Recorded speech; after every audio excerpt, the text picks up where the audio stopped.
Okay, Okay. great. Okay, I'll get started. Good morning, good afternoon, everyone. Welcome. Thank you for joining us today. My name is Long Zhou. You can call me Joe. A little bit background about myself. Currently, I'm working at Bunge, North America, as a senior project leader. I'm also the vice chair of AOCS, Biotechnology Division. Today, I'm the coordinator of this webinar, which is also sponsored by a biotech division. Today, we're so glad to have Dr. Mary Newport as our speaker to review the history of using ketones as alternative fuel for the brain and the therapeutic implication and the clinical trials of MCTs, which is a very hot topic recently for Alzheimer's disease and mild cognitive impairment. So a little bit background of Dr. Mary Newport.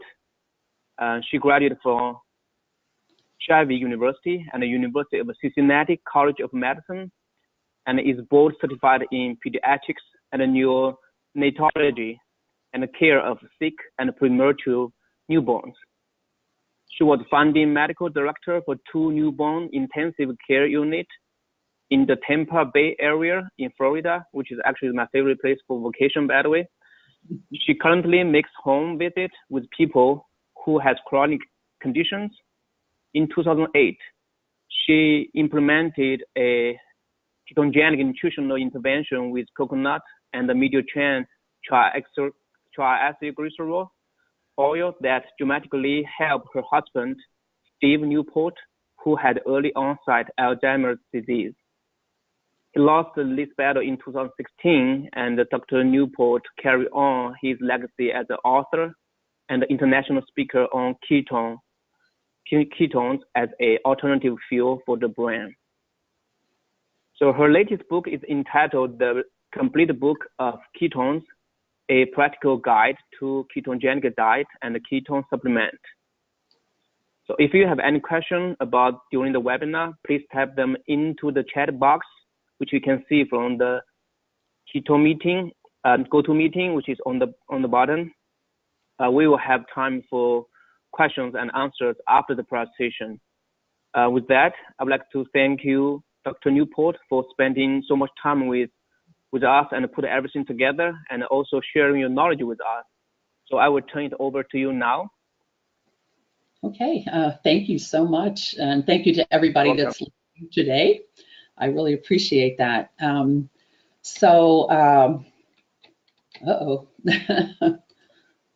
Okay, there we go. So I am, as you said, a neonatologist. That's a doctor that cares for sick and premature newborns, and I practiced in newborn intensive care units for 30 years. And my husband, Steve, was an accountant, which worked great for our family, and he actually chose to work from home and, took great care of us. But when he was only 51 years old, he developed symptoms that turned out to be Alzheimer's disease.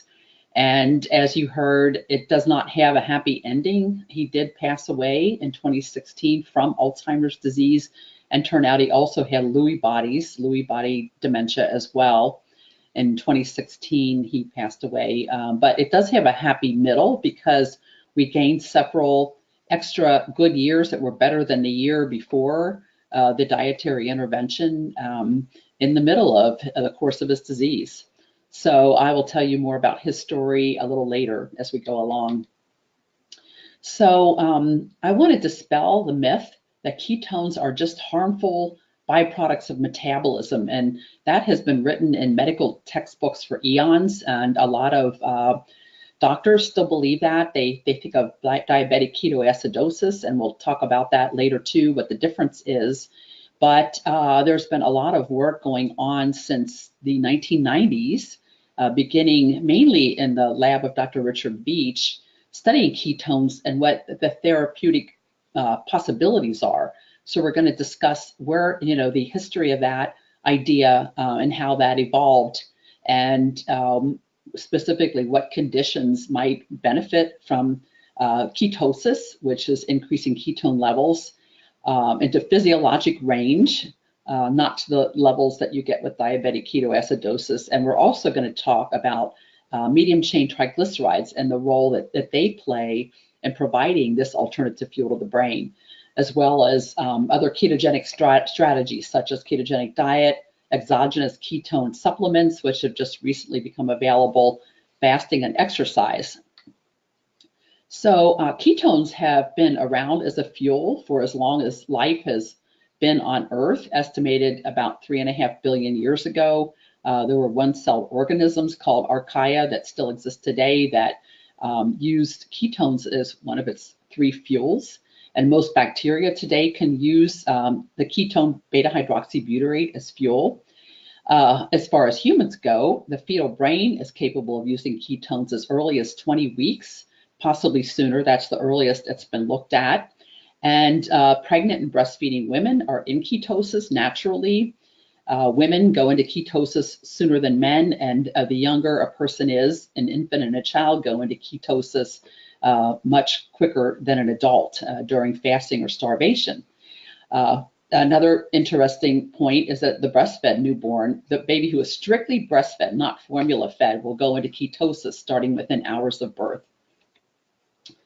So going way back in history, epilepsy was treated, and there's documentation that it was treated by Hippocrates as a medical phenomenon, not a spiritual phenomenon. And he reported that fasting seemed to be the only effective treatment. And this was brought up again in the Bible. And it was documented in the early 20th century with the earliest written reports that are available on PubMed that fasting was useful in the treatment of seizures, people with multiple seizures, epilepsy.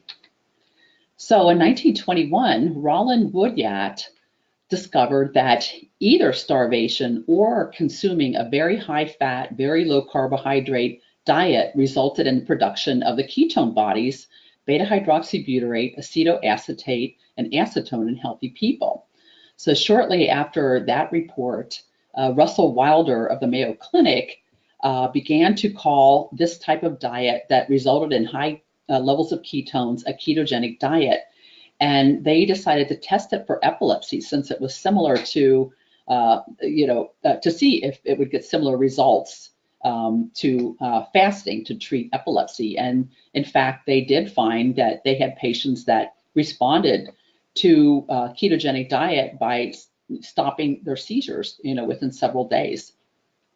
And the ketogenic diet has been around now for almost 100 years as a result. And it went on the back burner when anticonvulsants came along because a lot of people responded to those, but it was studied and maintained as a therapy all along at Johns Hopkins Hospital and other hospitals during that time, but mainly Johns Hopkins, who have studied it and in recent years have carried out quite a bit of research showing the efficacy of it, that about 1 in 4 children with epilepsy will completely stop having seizures on a ketogenic diet, and another 50% will have a great reduction by half to 90% of the number of seizures that they have.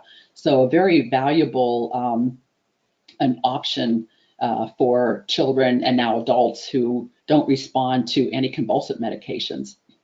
So in the 1950s, around 1959, Dr. Sammy Hashem and an industrial chemist, Vegan Babian, decided to analyze coconut oil. There were techniques coming along that made it more possible to analyze and also to separate the fatty acids in various fats. And they discovered that 8 to 10% of the fats in coconut oil were the medium chain fatty acids C8 and C10.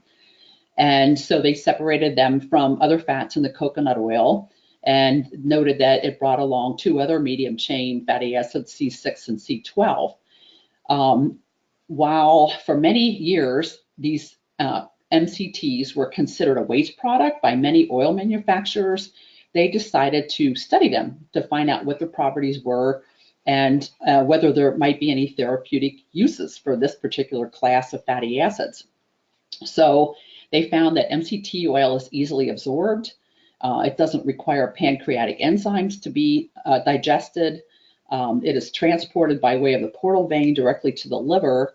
And they also learned that it was beneficial when used in adults and children who had malabsorption syndromes and following bowel surgery. They also studied premature newborns and found that it was very well tolerated and could help them gain weight more quickly if it was added to their feedings. So this led to the use of MCT oil in newborn intensive care units to add directly to the feedings of micropreemies. So these are babies weighing under 2 pounds. And this happened to be when I was training, and we would add about 1 ml of MCT oil to each of the feedings of these extremely tiny babies, and it seemed to help them grow faster and get home sooner. And then in the 1980s, the formula manufacturers developed premature infant formulas that include, and still today include, MCT oil and also coconut and palm kernel oils, which contain these medium chain triglycerides, from which MCT oil are usually extracted. And one of the other important factors to what we're talking about today are that MCTs are ketogenic. That they are converted in the liver. Part of it is converted to ketones. So this was reported in 1966, and this just shows when you ingest MCT oil or coconut oil, that part of it is taken up by the liver and converted to ketones. And then the brain can actually take up ketones very quickly and eagerly and use them as fuel. So this is some of the nomenclature associated with medium chain fatty acids. The easiest thing is to say C6, C8, C10, or C12. Each one of them seems to have very special properties, and these are still being discovered recently. For example, C6 is just really being looked at more closely now. It reportedly tastes very bad, but it's highly ketogenic. C8 is considered very ketogenic as well. C10 is not as ketogenic, but it seems to stimulate an increase in the number of mitochondria in cells, and it's also been found recently to have anticonvulsant effects. And C12, lauric acid, part of it goes to the liver and part of it goes into the bloodstream like a longer chain fat, and it has been found to be antimicrobial and also possibly ketogenic in astrocytes. This is in vitro, needs to be proven in vivo, and studies are going on. We'll talk about that more later. So in 1967, Dr. George Cahill, an MD who did an amazing body of work on studying nutrition, found that ketones are an alternative fuel for the brain during starvation. And their first patient was a nurse who was a volunteer that wanted to lose weight, and they put her on a fast for 41 days, during which she got only water, vitamins, and salt tablets. And they sampled blood with catheters that were placed in her arteries and veins around her brain and liver, and tested many different metabolites. And they found that her brain survived this lengthy period of starvation by using ketones and by greatly reducing the use of glucose.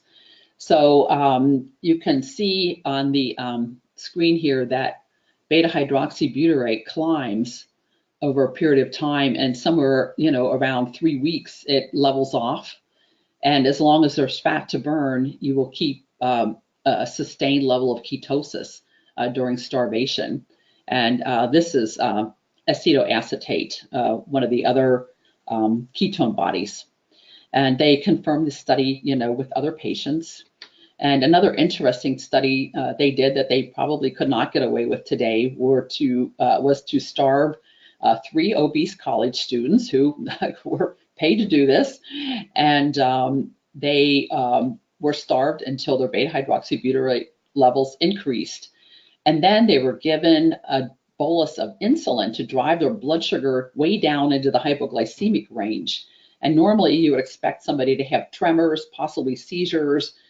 There was even the potential to die during this experiment, but they found that these students did not have any of the usual symptoms of hypoglycemia. So they were able to conclude that ketones were neuroprotective, that they provide this alternative fuel to the brain and protect it from symptoms related to hypoglycemia in this case. So during an overnight fast, Normally, we will use 100% of our fuel as glucose, whereas during starvation, you can see glucose is just about a third of this. Whoops, and the acetoacetate and beta-hydroxybutyrate are 2/3, and then some glucose is derived from breaking down amino acids during starvation. So ketones are relatively small molecules. There are 3 to 4 carbons in chains.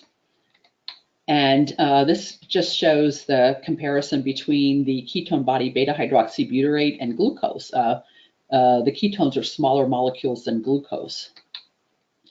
And there's some terms that have come into use recently called endogenous ketones versus exogenous ketones. So endogenous ketones are those that originate within the body. And during fasting and starvation or a keto type diet, a low carb diet, we turn to burning fat as fuel, and the fat releases fatty acids. This also happens, as we talked about, if you consume MCT oil, the body will convert part of this to ketones. And the ketones, mainly acetoacetate is made and it converts to acetone, which is mostly exhaled and accounts for the unusual breath that people have when they're in ketosis. And a large portion of acetoacetate is converted to beta-hydroxybutyrate, and that's the main circulating form in the bloodstream. So during starvation, this just illustrates that fatty acids can be used by most of the other organs, the heart, the muscles, the liver, but they are not taken up well by the brain, so they don't serve as a great fuel for the brain during starvation. And the brain is a highly active organ. It's only about 2% of our body weight, but uses about 20 to 25% of the calories we consume. So during fasting or starvation, the brain needs a source of fuel. So ketones can also be used by the muscle and the heart, and are not used by the liver, where ketones are made, but are taken up very quickly by the brain. And the brain has what we call metabolic flexibility because it can instantaneously switch from using glucose to ketones for energy.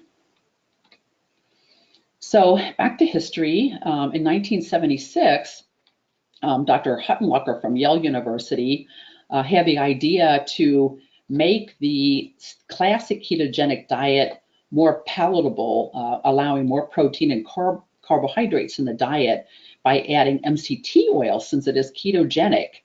And they found that they were able to reduce from using about 90% fat in this diet to 60% of the calories as fat, and specifically as medium chain triglycerides, and that this was effective in treating children with epilepsy and reducing or eliminating their seizures.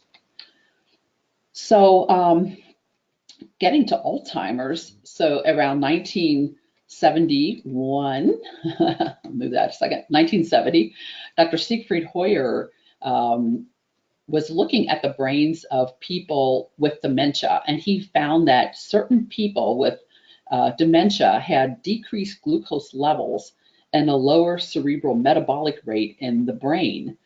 And he continued to study this, and he reported in the 1990s that young normal people use glucose in a ratio of 100-to-1 of alternative fuels in the brain. Elderly people without Alzheimer's had a reduction in this ratio to 29-to-1, a ratio of glucose to alternative fuels. But in the early stages of Alzheimer's, this ratio was only 2-to-1, suggesting that the Alzheimer brain needs alternative fuels that potentially it's not getting. And he suggested that fuel for the brain must come from fatty acids and amino acids, but he didn't mention ketones at this point.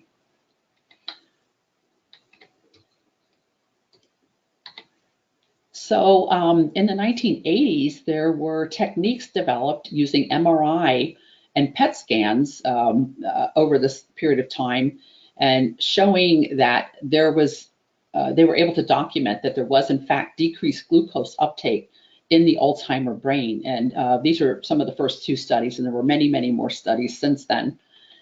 Also, around 1981, a group at Karolinska Institute used a technique called arteriovenous difference, and they were able to show that in Alzheimer's, glucose uptake was decreased, but ketone uptake was actually normal in people that had pre-senile dementia, which is now called early onset Alzheimer's, compared to normal healthy adults. So one of the questions that has been around for a long time with Alzheimer's is this problem of glucose uptake in the brain. Is it a result of just the absence of neurons because the neurons have died, or is it a lack of fuel? Is it simply a lack of fuel that neurons are not able to take up glucose as a result of insulin resistance? So their study suggested that neurons might be dormant and not all dead. In 1989, Dr. Russell Swerdlow was a medical student at the time, and he had learned in his Biochemistry 101 class that ketones become increased during starvation. And he happened to be working in a research lab where they were studying Alzheimer's, and they were studying hippocampal homogenates. So these were directly from the brains of people with Alzheimer's, and they had confirmed, as the imaging studies were confirming, that there was decreased glucose uptake into the hippocampus of people with Alzheimer's. And he did a study and found that, again, using a completely different technique than the group from Sweden, that there was normal ketone uptake in the Alzheimer's brain. And he got funding to do a ketogenic diet study in Alzheimer's, but he graduated from medical school. He moved on to somewhere else to finish his residency, and the study was dropped by the people he left behind. So unfortunately, we could have learned this many years sooner, but we didn't. So along come the 1990s, and Dr. Richard Veitch, who's an MD and a PhD who studied at Oxford, in the lab of Hans Krebs, who developed the Krebs cycle or TCA cycle, he became interested in ketones and what they do and whether there might be any therapeutic value to using ketones. And one of his landmark studies was reported in 2000. And what they did was they grew neurons from the areas of the brain related to Alzheimer's and to Parkinson's. And they added a toxin to these cultures known to cause Alzheimer's and Parkinson's disease. So these were separate cultures. And to some of the cultures, they added the ketone beta hydroxybutyrate at the levels that you would see during starvation. And the other cultures served as controls. And the very significant findings of their study were that there was increased survival of the neurons who received the ketone treatment compared to the controls. And they also found that the size of the neurons was larger and there was a greater outgrowth of neurites, suggesting that ketones can act as growth factors to neurons in culture. So at that point, he began developing a beta hydroxybutyrate ketone ester to study it further as a possible therapy for Alzheimer's and other diseases. So this is Dr. Richard Veitch, and as a result of that 2000 study, he and Dr. George Cahill, who had discovered that ketones increased during starvation, and Dr. Theodore Van Italy, who was one of the doctors that discovered that MCTs are ketogenic, they began to write hypothesis papers about this. So this was around 2001 to 2004. And this just is a schematic showing basically the idea, here is a cell membrane, and there's insulin resistance and Alzheimer's disease. And so glucose may not be able to enter this particular cell. And then, but ketones don't require insulin to get in. They use monocarboxylate transporters. And when glucose is blocked, the ketones can be taken up very quickly into the mitochondria and enter the TCA cycle to produce ATP. And this is just a very simple schematic here up in the corner, showing that they both enter the same biochemical pathway to produce ATP. So here's this chart of metabolism that many of you have no doubt seen. And I mean, literally hundreds, maybe thousands of chemical reactions involved in our metabolic processes. And, you know, on the chart, here's the TCA cycle. And you can see there are many more steps from getting glucose into the TCA cycle than ketones require. So it's actually easier for ketones to get into the TCA cycle.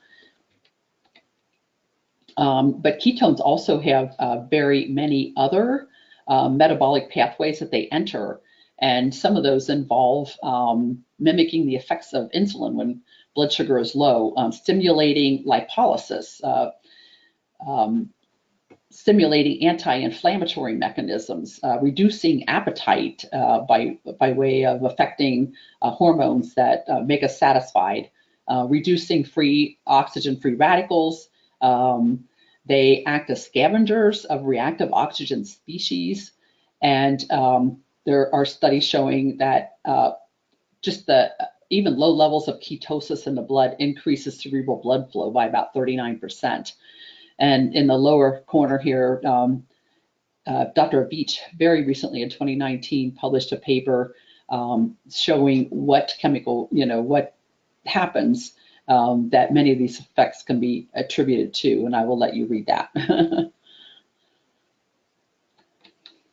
So these are just some of the diseases that could be affected therapeutically by providing ketones, thinking of them as alternative fuel to the brain, but also nearly all of these diseases involve inflammation as well, which contributes to the pathology of the disease and the progression of the disease. So it's Alzheimer's and many other neurodegenerative diseases, as well as epilepsy and type 2 diabetes and prediabetes, and even type 1 diabetes could potentially benefit from treatment with ketones. That's a huge number of people in this country. If you get to be 75, you have 75 years old, you have a 75% chance that you'll have either diabetes or prediabetes if you live in the US, and it's even worse in many other countries. So ketones are anti-inflammatory, and here are other diseases that are characterized by inflammation, highly contributing to the disease. And so providing ketones as a therapy could potentially be beneficial. And it's like, well, how can ketones provide so many effects for so many different diseases? And I think it's just because it's such a fundamental, basic, primitive fuel. Glucose and ketones are the two primary fuels that we can use. And ketones have so many effects in the metabolic pathway. So Dr. Beach published his study in 2000, the landmark study that ketones are neuroprotective. And Dr. Samuel Henderson is a PhD. His mother died from Alzheimer's disease. And he had the idea that possibly generating ketones by consuming MCT oil could improve people with Alzheimer's disease. And he filed a patent for a medical food that was MCT oil to treat Alzheimer's, and performed a pilot study and a longer study with about 152 people, in which they were able to show that nearly half of these people with Alzheimer's responded with improved cognition and memory within 90 minutes or so of taking MCT oil. Very interesting study. And Dr. Van Italy, who was involved with the MCT, discovering that it was ketogenic, did a study for Parkinson's disease. And this was 5 people completed the study, and they used what they called a hyper-ketogenic diet for 28 days. And this one did not contain MCT oil, but it did raise ketone levels quite high, 6 to 7 millimoles. And they found that there was a very substantial improvement in the Parkinson's symptoms in these people that were on the ketogenic diet. So now we come to 2008, and this is where our story takes place. And at that point, that's my husband, Steve, and he had his first symptoms when he was only 51 years old, around 2001. He started having problems with memory, making big payroll mistakes, procrastinating, not getting quarterly reports for taxes done, which should have taken 20 minutes. And then he started forgetting if he'd been to the bank and the post office. And that was clearly not normal. And he, at age 54, was officially diagnosed with Alzheimer's disease. And by May 2008, he was 58 years old, and he could no longer drive for a couple years at that point. He was unable to read due to a visual disturbance for about a year and a half. He was somebody who used a computer all day. He loved computers. He always had to have the fastest, and he couldn't even remember how to turn it on, or use a calculator, or do simple math. And he had trouble completing sentences and finding words, and didn't recognize relatives. And he had developed a very slow, weird gait. He couldn't pick up his feet and run. He had tremors. He would take things apart, like instead of mowing the grass, he would take the tractor apart, and those kind of problems. He was very depressed, and he was very well aware that he had Alzheimer's, and he knew what he had been able to do and what he could no longer do. It was just a horrible time for him. And so there were 2 clinical trials that became available in our area at the same time. There hadn't been any for several years. And I was able to arrange for him to have screenings for these clinical trials 2 days in a row. And the night before, I was online and looking for the risks and benefits of these 2 drugs, and happened on a press release about the medical food that Dr. Samuel Henderson was working on, and that had improved the memory and cognition in nearly half of Alzheimer's patients. And the press release didn't really say what it was or what it did. So I was able to find their patent application. And this is where I learned that Alzheimer's is a type of diabetes of the brain. So for many years, the big focus on Alzheimer's has been on plaques and tangles. Drug development has been aimed at reducing the plaques with the belief that this would make people with Alzheimer's better. And there have been hundreds of millions of dollars spent on this, probably billions of dollars. And there are no drugs for Alzheimer's that improve cognition or memory. And there are only a few drugs that may slow down the course of the disease for 6 months. Some of the biggest drug companies have decided to get out of the Alzheimer drug business because they've tested drug after drug after drug, and none of them have been helpful.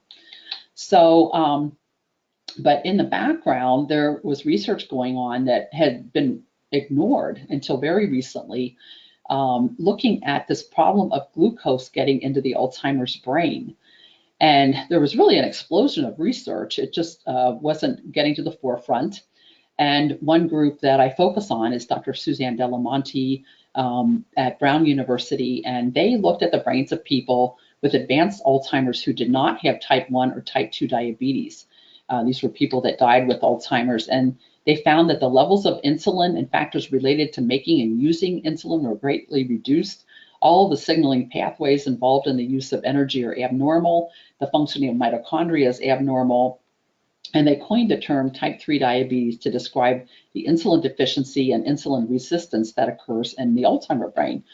Then they looked at brains of people who had died at various stages of the disease. And they found that this started in particular areas of the brain and that it spread throughout the brain until it was literally throughout the brain and very severe in people in the last stages of Alzheimer's. So in addition to the insulin resistance and insulin deficiency that they found, there's also a problem with pyruvate dehydrogenase complex deficiency, and that's one of the early steps of getting glucose into the Krebs cycle. Also, the GLUT1 and GLUT3 transporters that transport glucose into the brain and into neurons are deficient in Alzheimer's. So it's almost like there's a conspiracy of getting glucose into the brain. And these are some PET scans showing on the left a normal brain, and the yellow and red areas are areas of high glucose uptake, and blue are low glucose uptake. And you can see in the Alzheimer's brain that there's a lot of blue, a lot of areas where there's very poor glucose uptake. And one group has looked as far back as people in their 20s who were at risk by virtue of their family history, and have found that there is abnormal glucose uptake already present in people in their 20s who are at risk for Alzheimer's, a frightening prospect. So then, you start thinking prevention, what can we do to prevent this? So the question for Steve was, would ketones bypass this fundamental problem of getting glucose into the brain by providing ketones as an alternative fuel in Alzheimer's disease? So we go back, here's the schematic where MCT oil and or coconut oil are taken up in the liver and converted partly to ketones, and the ketones can be used by the brain. A brilliant idea. And I was familiar with MCT oil because we used it in the newborn intensive care unit when I was in training. And it turns out human breast milk is about 10 to 17% medium chain triglycerides of the fats. It's 10 to 17% of the fats. And as I said, we added it to the formulas of our preemies, and then they became standard in premature infant formulas. So MCT oil usually comes from coconut and or palm kernel oil. And MCTs are not found in any of the usual fats that we eat here in the USA. Corn oil, soybean oil, olive oil, even fish oil have no medium chain triglycerides. But they are found. Coconut oil is the richest natural source. Palm kernel oil is a close second, but also found in the milk fat of not only humans, but other mammals as well. Goat milk, for example, has a little bit more, higher percentage of medium chain triglycerides than human breast milk. So you'll find them in heavy cream and in cheeses that come from dairy and goat milk. So back to Steve. We're at May 20th of 2008, and I had learned about this medical food that was still a year away from becoming available, that was MCT oil, but I didn't have any time to go out and do anything about it. This was about 1 a.m. in the morning, and he was scheduled to screen at 9 a.m. And we went for the screening, and he needed to score at least 16 points on a mini mental status exam, which is a memory test that's very easy. If you're normal, you should get 30 points, and he scored only 14. And the doctor had him draw a clock, which is a test for Alzheimer's. And you can see it's not organized at all. It's very disorganized, a few little circles, a few numbers. And she told me that he was on the verge of severe Alzheimer's disease. So thinking, what do we have to lose? And having read that MCT oil comes from coconut oil, is extracted from coconut oil, I picked some up on the way home. And when we got home, I got on the internet, remind myself, what are the medium chain triglycerides? And from the USDA website, I was able to get the fatty acid composition of coconut oil. And as you can see, the C6 through C12, the MCTs, add up to almost 60% of the fats in coconut oil. And so I estimated to equal the 20-gram dose they were using in the medical food trial, that I should give him 35 grams of coconut oil. Now, what I didn't really know too much about it at this point, but the 20 grams was all C8. They were going for the most ketogenic MCT, and I was factoring all of the medium chain triglycerides into this equation.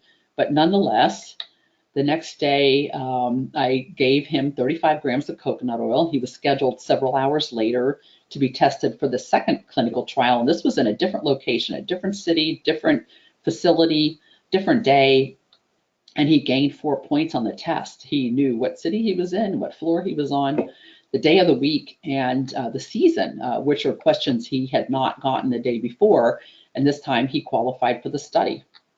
So we were elated, and at first I didn't know if we had just gotten very lucky or if the coconut oil had something to do with it. So, but we kept it going, and the next day I started looking at cookbooks, and I started every day giving him a measured dose of coconut oil of at least 35 grams, but then we started cooking with it throughout the rest of the day. And many things happened that first couple weeks, but one of the visually very obvious things that happened was this. So this is the day before he started coconut oil, his clock, and this is 14 days later. And as you can see, this is much more complex. He's got the full circle, all the numbers are there. There's at least one number repeated in there. And a million hands of the clock, but it's so much more complex and more organized than the one from the day before. And then this one is at 37 days after starting coconut oil. It's actually looking a little bit cleaner and tidier. And these are the clocks side by side. And some of the other things that happened were, people with Alzheimer's often have kind of a dead look in their face, but he developed more animation in his face. His personality and sense of humor returned. He started whistling these medleys that he used to whistle. He recognized family members that he hadn't recognized for a while. His tremors, his facial tremor completely resolved. His tremor when he was eating would be there a little bit in the morning until he had his coconut oil, and after 20 or 30 minutes, it would go away. Over about 2 months, his gait normalized and he could run again. He had a visual disturbance that he said it was like the words would shake on the page, and that's why he couldn't read, and that stopped after about 3 or 4 months. And he resumed yard and housework, and he was able to initiate and make conversation that made sense. And another really important thing to him was that after about 7 or 8 months, he was doing so well that he was able to volunteer at the hospital where I worked. He worked in the warehouse helping to deliver supplies and putting stickers on supplies and things like that. That made him feel useful again and made him very happy. So at first we were using just coconut oil, and he had a dramatic improvement just with that. And then Dr. Veach from the NIH was in contact with him quite a lot, and he said, let's measure his levels with coconut oil and then with MCT oil. And we found that coconut oil, the levels of ketones peaked at about 3 hours, and they weren't really very high. Although second dose after dinner, they went up quite a bit higher, the beta hydroxybutyrate and acetoacetate levels. With MCT oil, we tested that a couple weeks later and found that his peak level was higher, but the ketones were completely back to baseline 3 hours after taking the dose. So I rationalized that, to take 20 grams once a day and have the ketone levels gone after 3 hours, what do you do? What does your brain do for the other 21 hours? And so I started mixing coconut and MCT oil to try to create a smooth, constant level of ketones for him, and gradually increased how much we were giving him so that he was getting it 3 times a day and then eventually 4 times a day. And he ended up getting quite a lot. We were probably at 9 or 10 to 11 tablespoons a day after 4 months or so.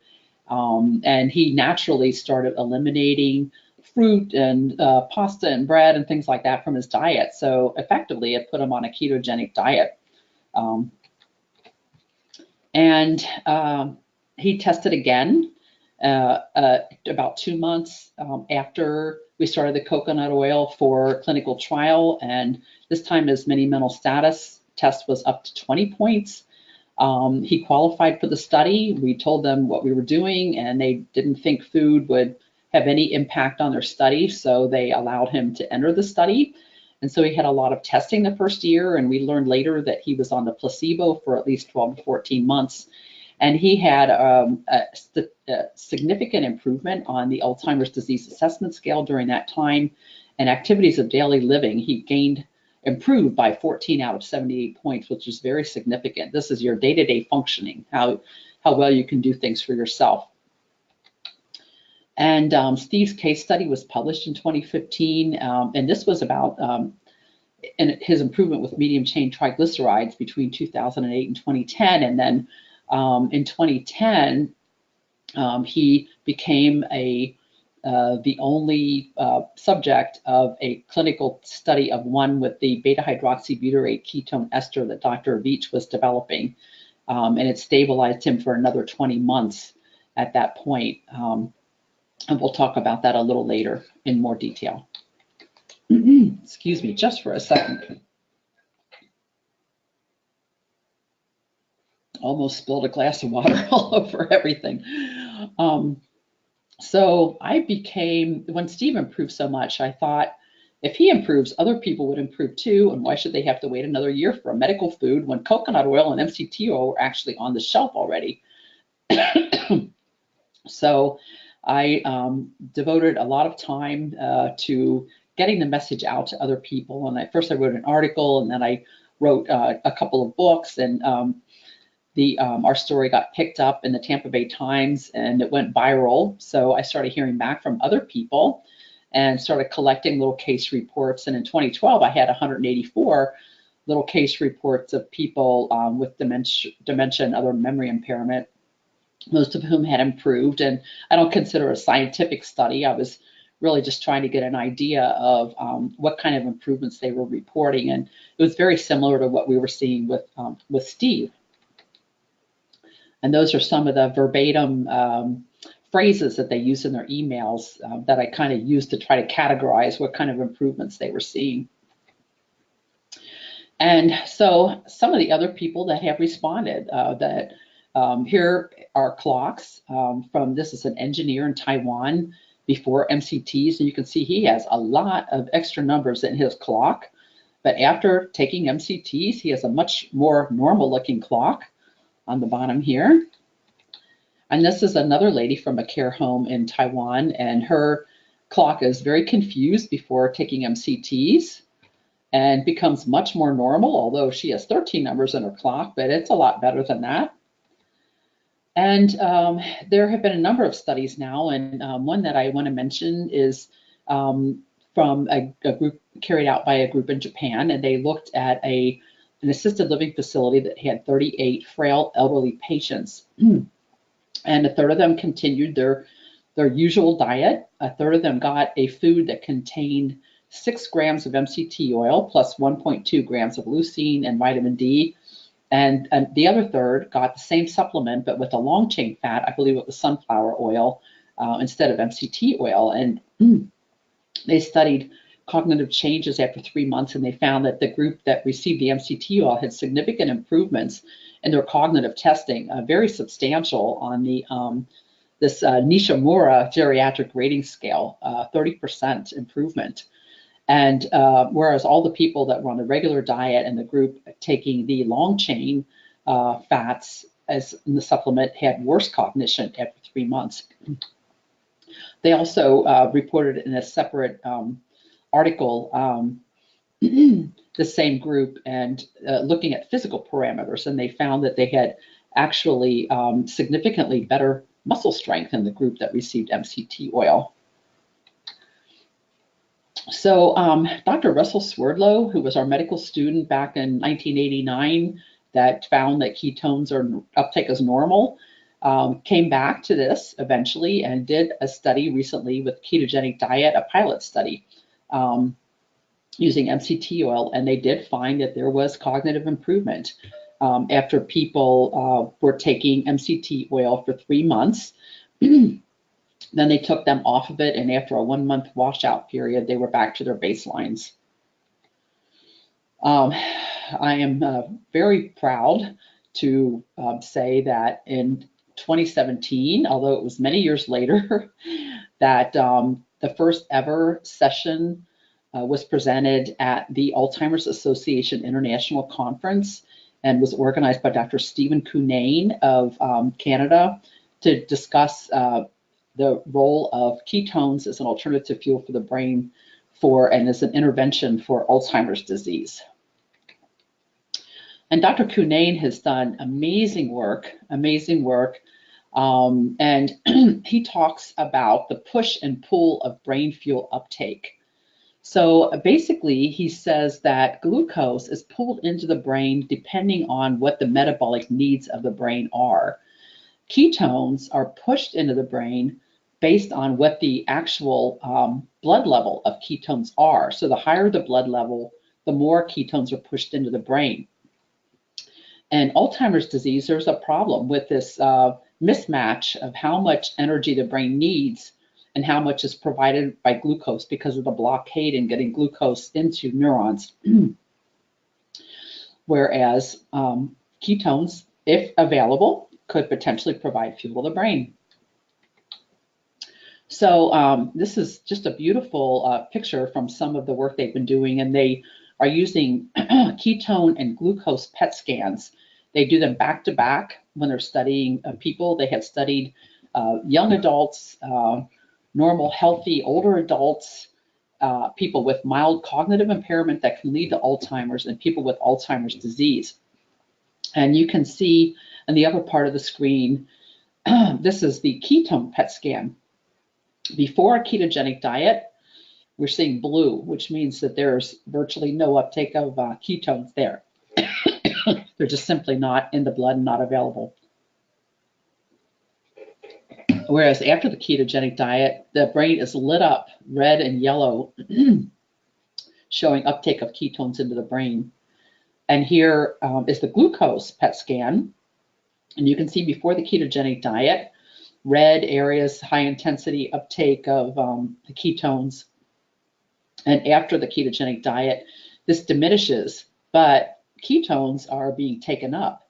And he says that this basically indicates that if the brain has a choice between glucose and ketones, it will use ketones as available. Very interesting finding. He's also pieced together a number of studies to show that there's a linear relationship between plasma ketones and acetoacetate brain uptake on these ketone PET scans. He's also been able to show that and confirm again that glucose uptake is abnormal in Alzheimer's, but ketone uptake is normal. So this is a third method showing that ketone uptake is normal throughout the areas of the brain affected by Alzheimer's, and this supports the idea of using ketones as an alternative fuel. And he, one of the things they've discovered is that even cognitively normal older adults have about a 7% gap between how much fuel the brain needs and how much it gets, how much energy the brain needs and how much energy it gets. And they have been doing studies with MCT oil, and they've been able to show that using MCT oil can increase the amount of ketone provided to the brain and help close this gap. And they just finished it's called the Benefic trial, MCT oil given for 6 months to people with mild cognitive impairment, and they were using 30 grams a day, and they found that the people did improve on their cognitive testing, and they had increased ketone uptake in the brain when taking MCT oil, and they predict that 45 grams may be even more beneficial. And now this study, Benefic, was funded by the Alzheimer's Association, and now they are going to fund the first ever study of the ketone ester in people with mild cognitive impairment to see if it can help prevent Alzheimer's disease. So this is a collection of just some of the MCT oil studies that have taken place now for mild cognitive impairment and Alzheimer's. And I want to show you a little video. This is Bill Curtis. He has Parkinson's disease. And he's playing the guitar in this video, and you'll see that he starts having a tremor. He goes away, he takes coffee with coconut oil, and you'll see what happens.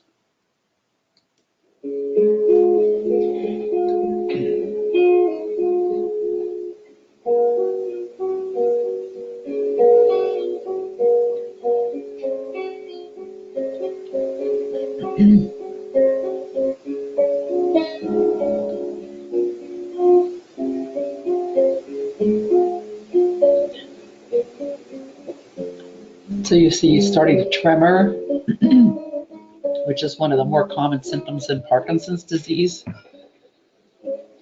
And he can't finish the song. So he puts his guitar down. Yeah. And he comes back. This is about an hour or so after he took the coconut oil in his coffee.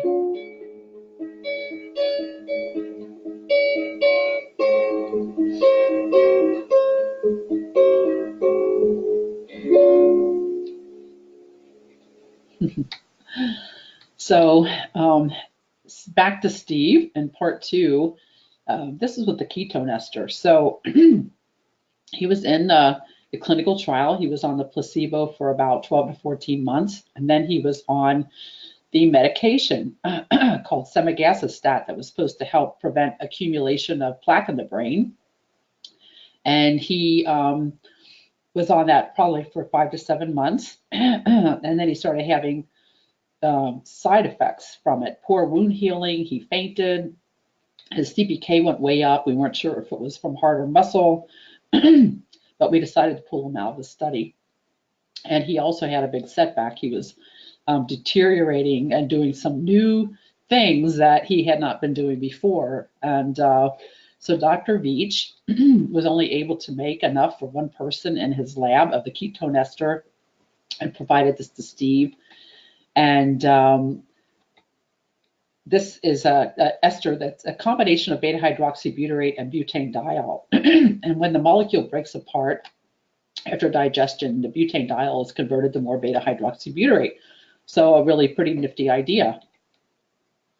And so we began to give Steve a 25% solution of the ester, divided into 3 doses a day. And we found that there was actually immediate improvement in his mood, and he was able to write out the whole alphabet, which he had not been able to do. This is just during the first couple of hours.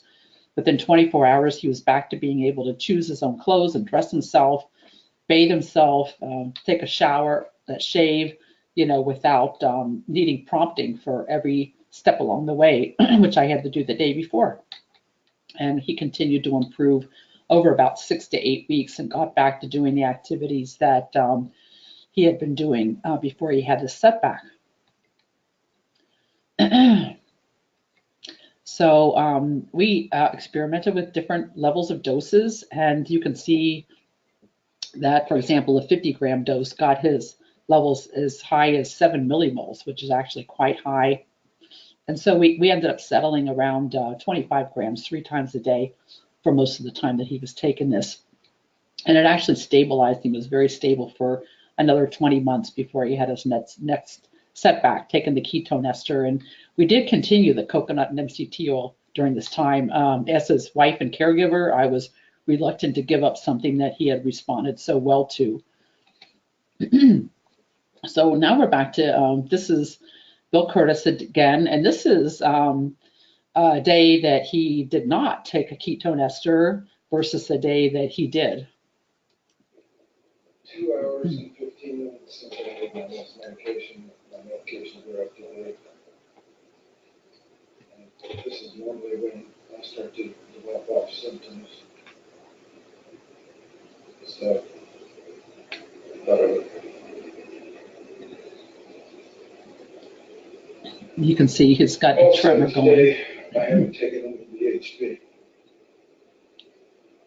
BHB is beta-hydroxybutyrate, the ketone body.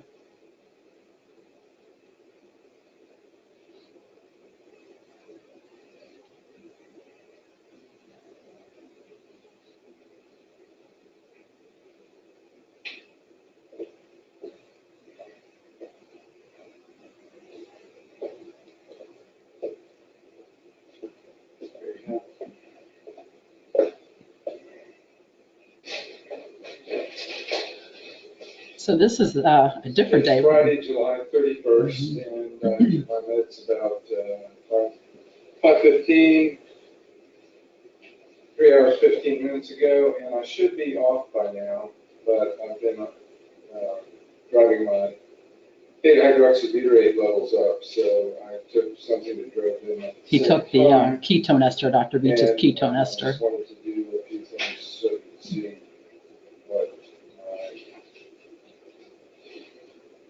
motor state was.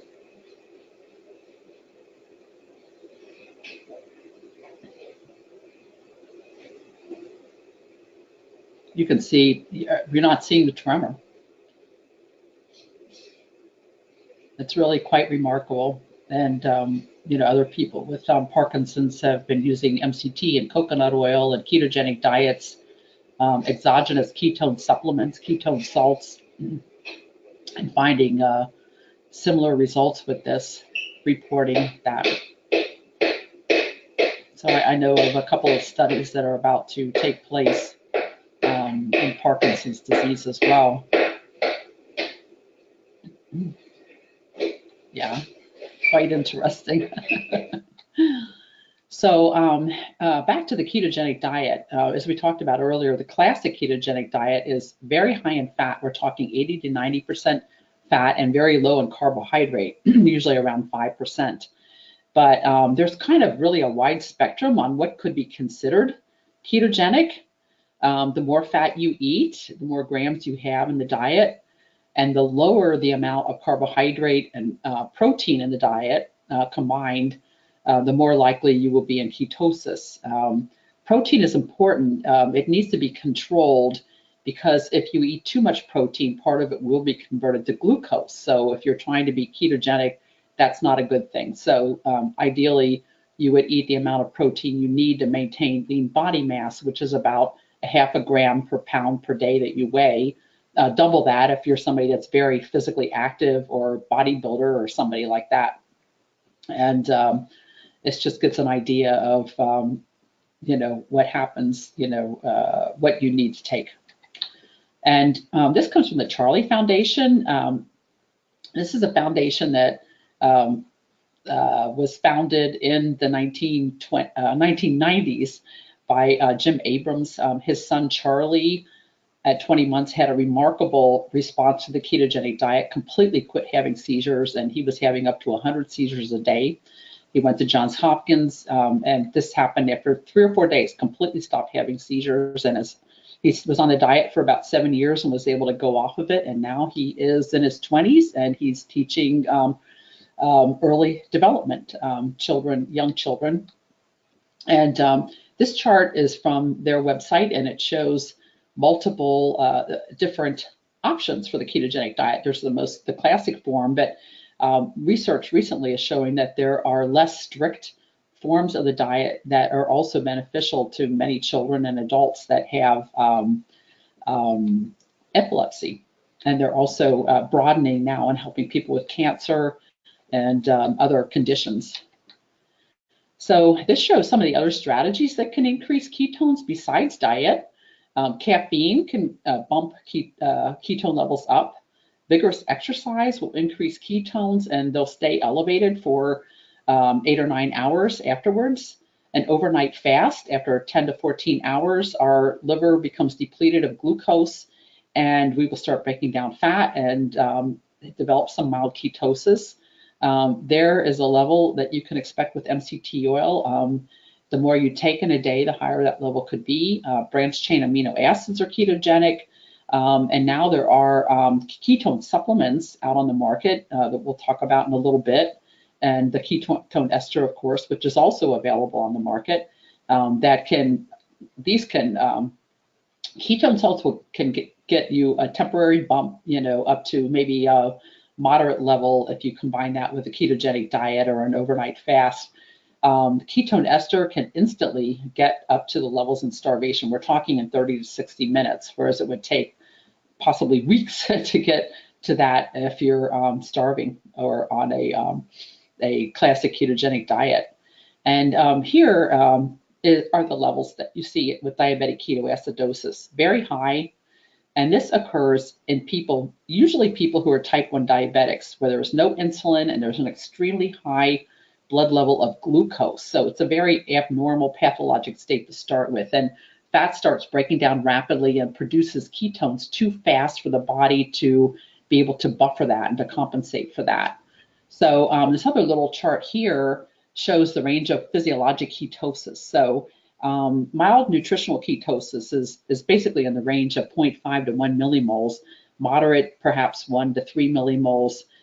Deeper ketosis, where the people who have epilepsy, people who have cancer that want to try to control the cancer may want to aim for these higher levels of ketones with a stricter ketogenic diet. So the ketone supplements, exogenous, they're called exogenous ketone supplements because they originate from outside of the body. So The ketone salts are the first available on the market that actually contain the ketone beta hydroxybutyrate. These became available in 2016. They were developed at the University of South Florida by Dr. Dominic D'Agostino and his associates. And basically, it's the ketone beta hydroxybutyrate combined with sodium, potassium, calcium, and magnesium. And they've experimented and kind of refined the ratio of these. It's a powder that can be mixed in water. One serving will usually yield 8 to 10 grams of beta hydroxybutyrate and increase the ketone level very quickly within less than an hour to 0.5 to 1 millimole from the baseline. So with the ketone salts, they're out there, they're available. There are many companies that are selling them now, but I caution people that if you're planning to use this for an infant, a child, an elderly person, anybody with medical conditions, that a doctor really should be consulted. There are some problems that can occur, lowering of blood sugar and insulin levels, which may be great for a normal healthy person, but for somebody with diabetes on medication, I think it's very valuable for people with diabetes, but they need to know that they need to monitor their blood sugar closely, and they may have to reduce their insulin and other medications fairly quickly, and they should do this monitored by their doctor. And also, these supplements I don't recommend for women who are pregnant or breastfeeding because they're naturally in ketosis, and there are some case reports of women getting into trouble with ketoacidosis when they're on a strict ketogenic diet while pregnant or breastfeeding, and these supplements haven't been tested at all in pregnant or breastfeeding women. Not a good idea.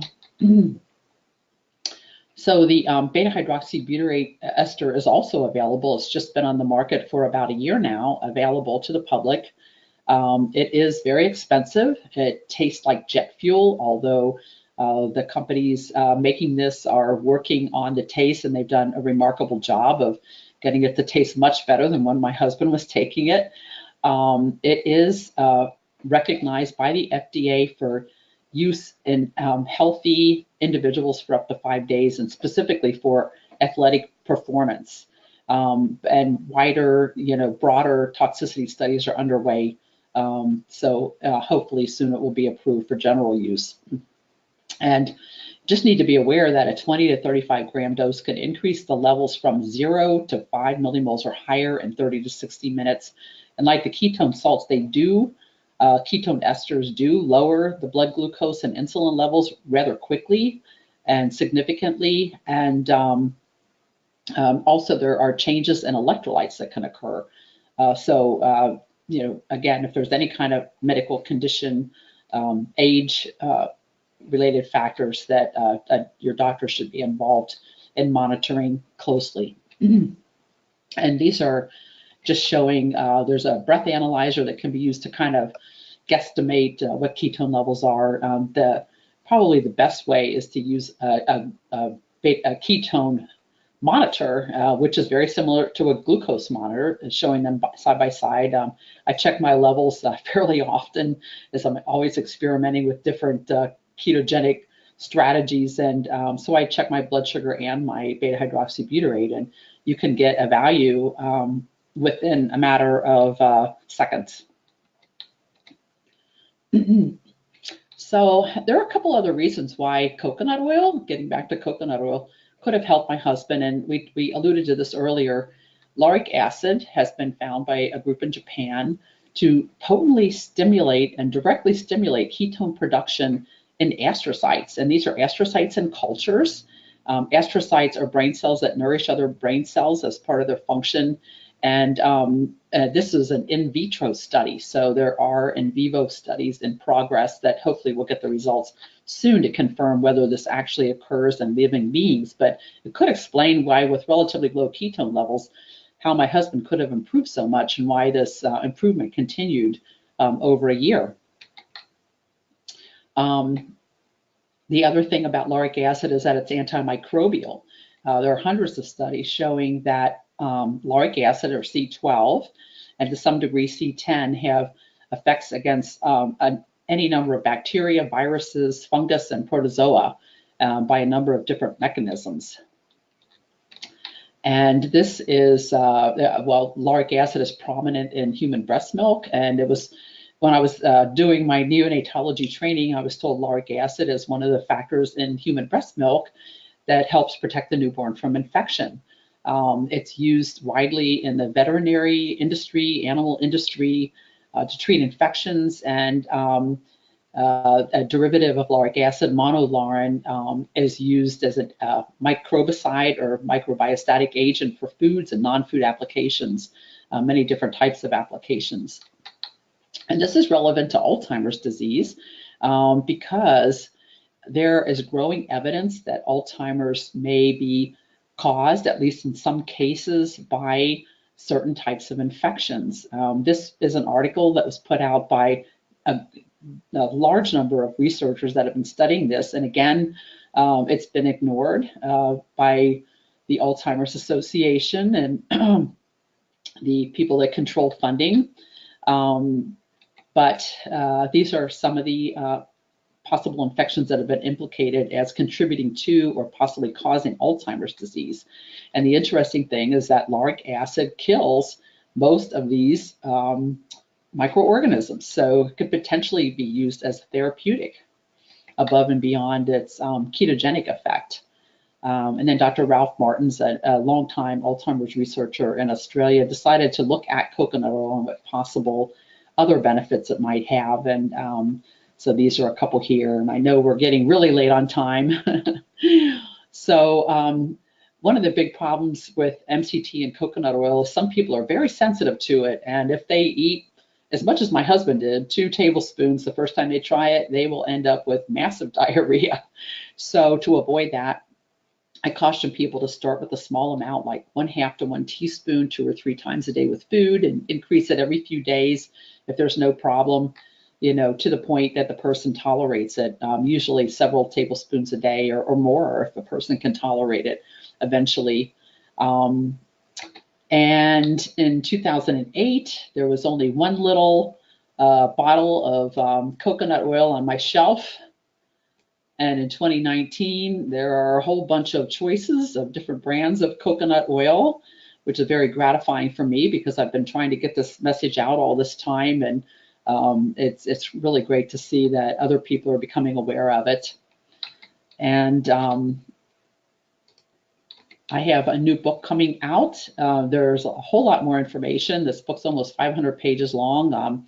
I interviewed 16 of the pioneers and rising stars of ketone research, patients, dietitians who are doing ketogenic diet, and, you know, basically put together, you know, everything I could put together about ketones, what ketones are, how they work.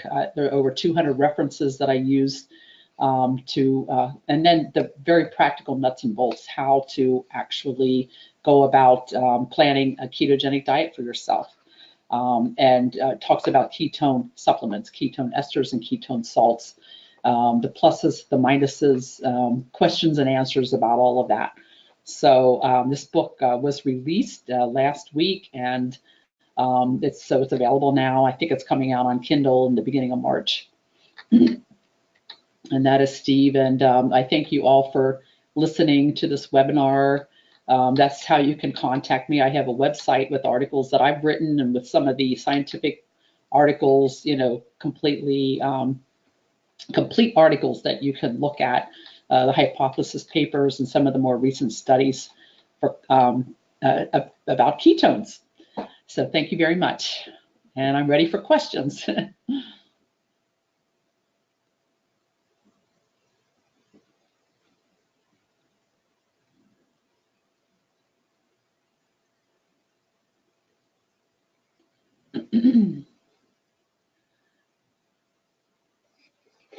Let's see.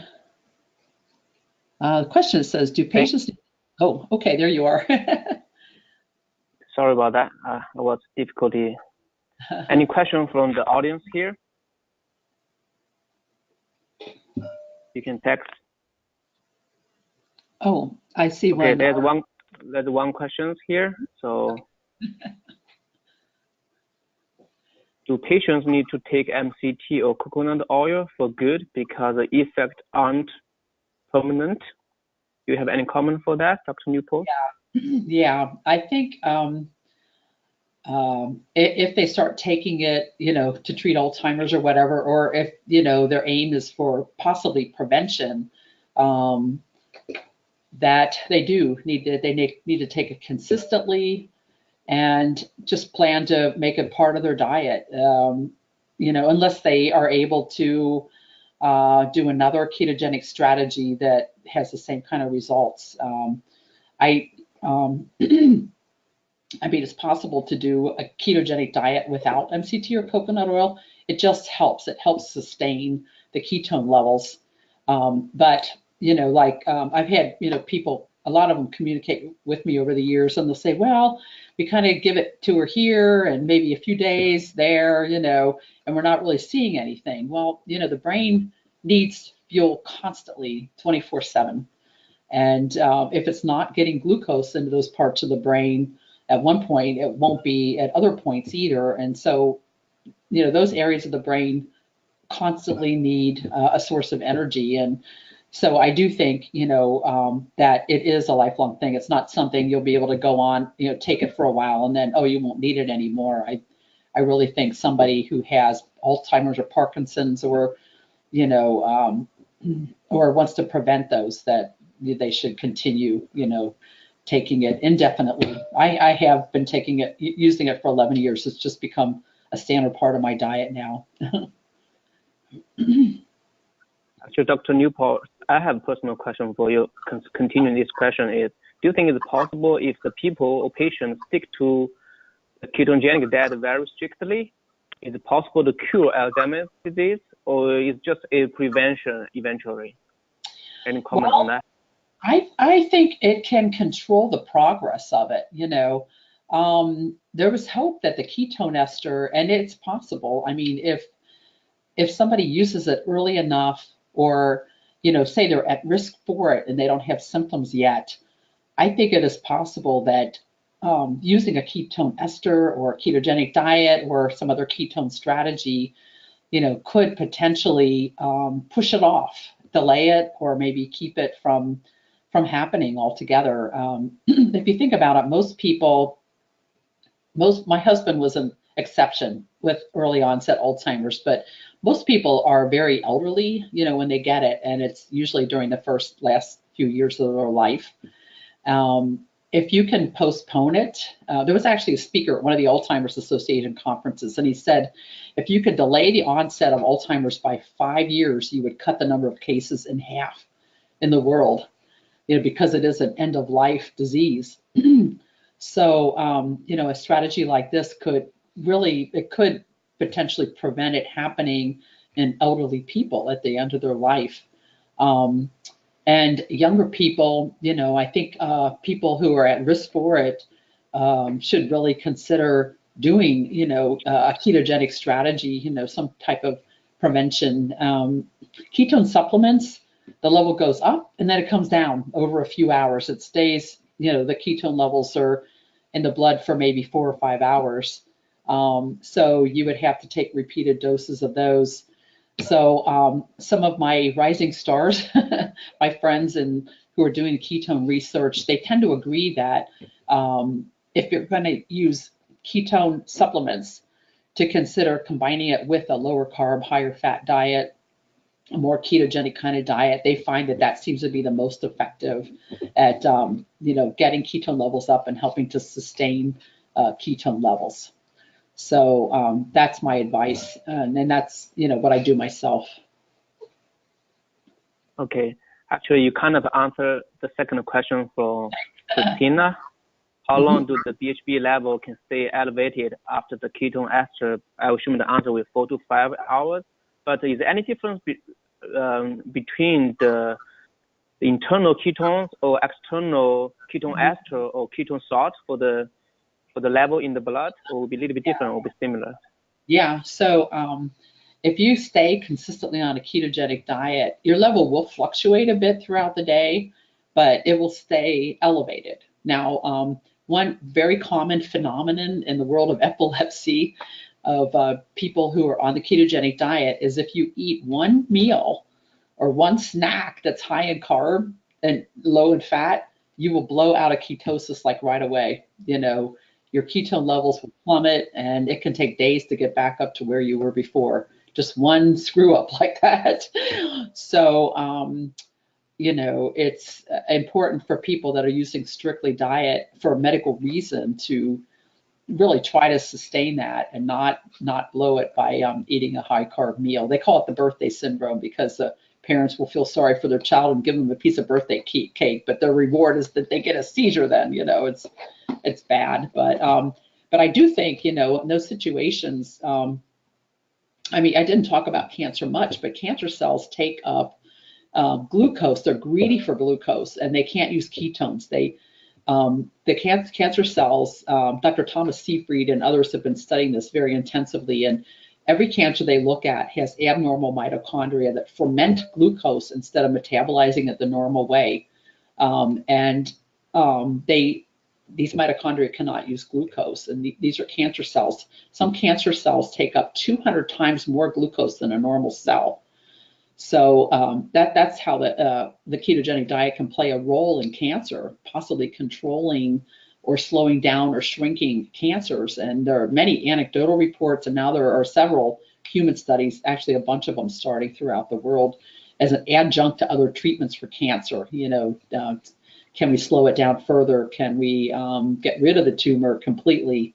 So hopefully we'll have answers to that soon. But it's another situation where there are some case reports of people that responded with like a very aggressive brain tumor, glioblastoma, with ketogenic diet. I mean, it got to the point where they couldn't even find it on the MRI, and it was quite a large tumor. But then when they resume a normal diet, the cancer finds that sugar and it just grows back very quickly.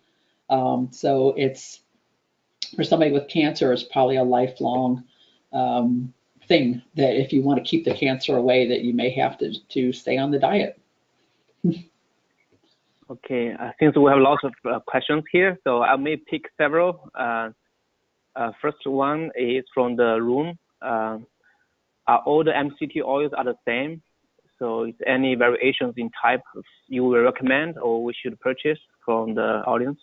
Yeah, there's several different kinds available. The standard, that was out there for many years that probably most companies have, is mainly C8 and C10. It's like 60% C8 and 40% C10, almost. Just a little bit of C6 and a little tiny bit of C12. So those are the standard ones out there. And actually, that's one that I use quite a lot. It is possible to get pure C8. There are several companies that sell that. And that's the MCT that is in the medical food, now called Axona.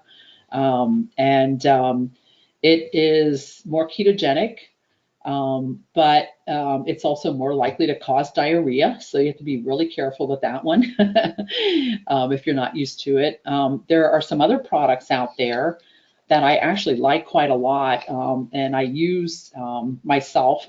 It's liquid coconut cooking oil. So, for example, Carrington Farms has one. It's high in lauric acid. It's about 32% lauric acid, and also has C8 and C10.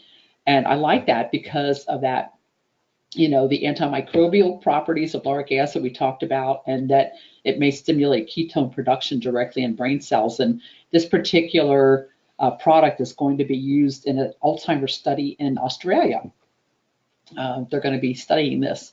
So there are several different types out there.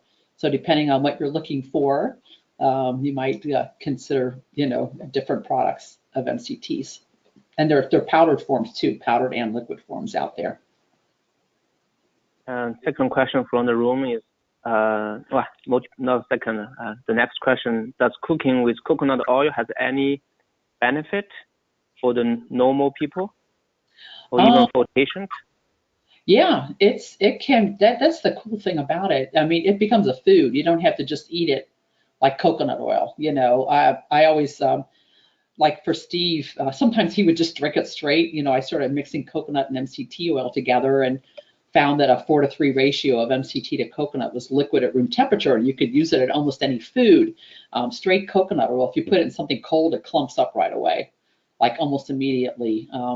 So you have to put it in warm foods. But I normally would try to incorporate it in the food, and you can cook. Cultures and throughout the tropical areas have cooked, included coconut oil, as a staple in their diet, for eons. And so there's many different things you can do with it. And the cautions, though, with cooking is that you need to use a relatively lower temperature on the stove than you might, be able to use with other kinds of oils. The smoke point is low for coconut oil, so if you get over like 350 degrees, it will start to smoke, and then you will ruin the oil. So I tell people to kind of keep it at a low, medium heat, on the stove if they're going to cook with it, and don't let it get to the point of smoking. And in the oven too, you can incorporate it into foods without too much trouble. But if you sometimes I'll make salmon and I'll paint it on top of the salmon. And 350 works perfectly. If you did 375, it would probably smoke and it would ruin the oil. Next question is, actually you kind of talked about in the slides already, but just make sure people can understand more easily, is how do you incorporate MCT in the typical diet? Yeah. So some of the things I do with it, I cook a little bit with it. I like to make eggs in it. I put it, people use it in coffee or tea. That's one easy way to take it. I put it like on vegetables. A lot of people put butter on their vegetables. I put coconut oil on mine, or the mixture, the liquid coconut cooking oil sometimes. You can mix it into yogurt, cottage cheese, ricotta cheese, chili soup. There's so many different ways. You can put it on your salad, make it part of your salad dressing. Works beautifully that way. So just many different things that you can use it for in the food. I believe you talk about this. Next question is, any effect of MCT diet on brain tumor or brain cancer? I believe you shortly talk about that. Do you have more comment for this? Yeah, it's being studied intensively. Dr. Thomas Seyfried from Boston College kind of got this ball rolling. He's actually a geneticist, and but he's kind of steered away now from the genetic theories of cancer, and discovered really, it's called the Warburg effect, which was discovered back in the 1930s, but kind of put on the back burner, that, cancer cells ferment glucose. And the group at University of South Florida, which is close to me, I live near Tampa, they've been intensively studying cancer in response to ketogenic diets, glucose lowering substances along with it, ketone esters, ketone salts, they're studying, and hyperbaric oxygen in combination with those. They're studying combinations. They've had some remarkable results. Giving mice, these are mice, with glioblastoma, some of them it seems to completely eliminate the cancer. And Dr. Adrian Scheck out in Phoenix has been studying the combination of ketogenic diet and ketone salts with radiation for glioblastoma, and her studies are in mice as well.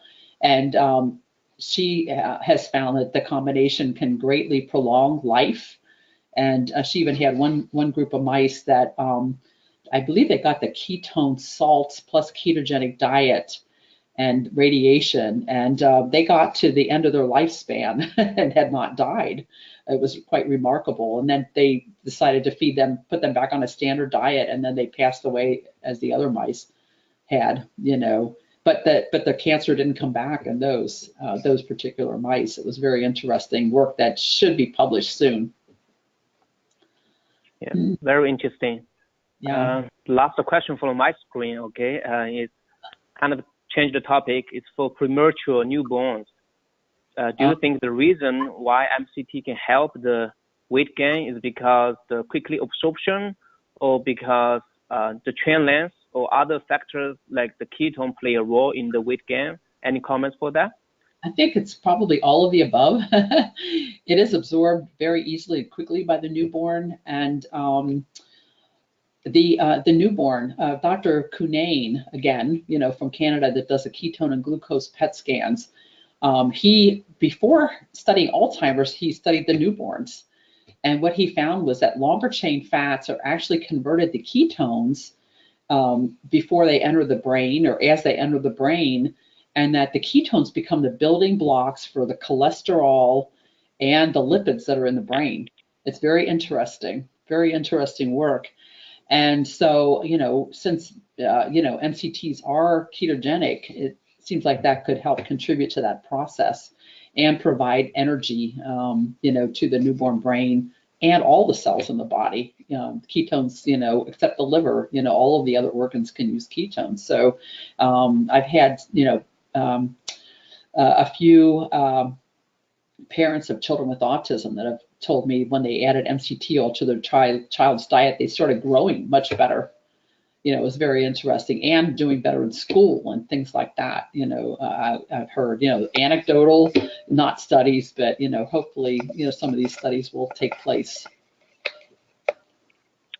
I have another one. Probably I missed when I brought the questions. It's from AOCS.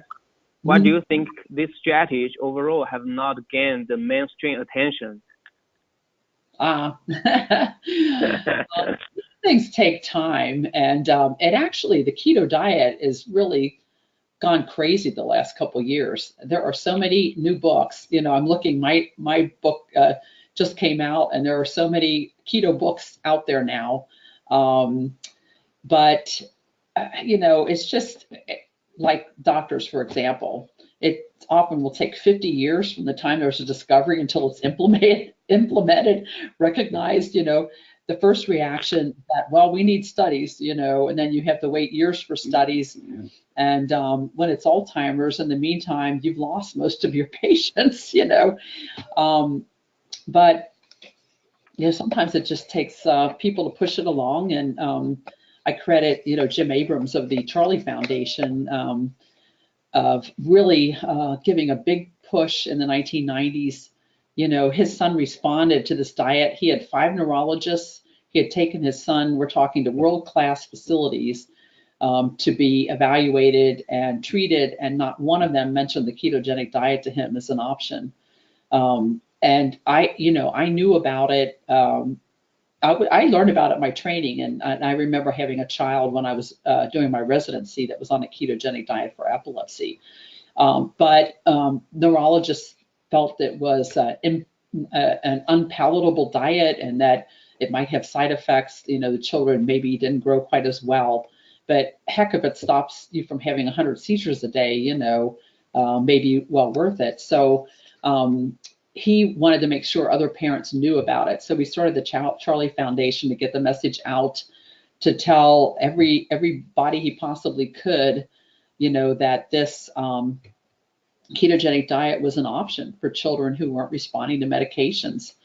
And he happens to be a Hollywood director. He directed some comedies in the 90s and beyond. And he made a movie with Meryl Streep called First Do No Harm. It's it was a made-for-TV movie to try to get the message out. And, it's been slowly growing since the 1990s, this awareness, as his information has gotten out. And then, people like Dr. Cunane, I've tried my darndest to get this message out since 2008. And I think it's just with the advent now of the availability of ketone supplements, since 2016, that, this message has been getting out to more and more people, that people are starting to look at this as a possibility. I mean, just healthy, everyday people find that, taking exogenous supplements, they say that they have better mental focus, mental clarity, they sleep better. Some of them find it much easier to lose weight, taking them, those kind of things are happening. So it's getting out to the mainstream. I think the biggest push is because of the availability now of these exogenous supplements that people can take.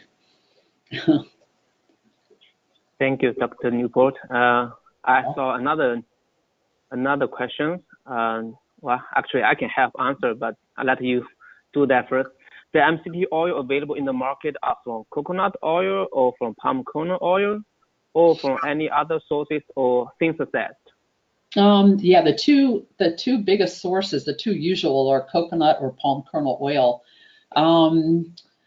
It doesn't always say on the bottle where they extracted it from. So if you want to know that one way or the other, you may need to contact the manufacturer. Now, I have there's a company that produces these, and I got to test it for myself.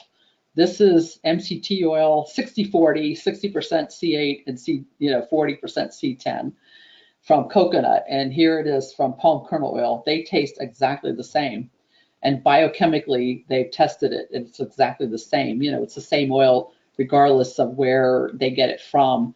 They can decide in large part what percentage of each to put in the product, the C8 and C10 and whatever else they're using. They've developed this capability recently, but I'm not sure that there is a great difference. Some people just prefer from coconut oil. There's some things about concerns about how palm kernel oil is farmed, but that's something that's they're starting to get certifications for farmers to make sure they have good practices and that type of thing. The companies are working for that. So yeah, since it really is in the industry, so I get some comments here. Both coconut and palm kernel oil do contain carbon 8 to carbon 12 fatty acid, but from the economic standpoint, palm kernel oil is more cheaper than coconut. That makes sense, actually. Yeah. Most of the MCT actually is synthesized because it's very hard to fractionate the triacylglycerol directly. So typically the way, I don't know, I cannot guarantee everybody, but typically economic way in the large scale, they will hydrolyze the coconut oil or palm kernel oil into fatty acid. Then they fractionate it into carbon 8 and carbon 10 enriched fraction, and then do the esterification later on to have the MCT oil. I know there's a marketing way to do this, but scientifically today I'm coordinator this webinar, so I'm going to be scientifically share my experience. It is by chemical synthesis or some lipase catalyzed reactions going on there. But for this kind of information, I don't think it's very transparent to the consumers or even to the customers. But be aware. And I want to say that, and actually from my side, from Bunky's side, and also we are working on something quite new. It's more avoid natural synthesized MCTs or related oils. So we hope we can launch very soon in the market.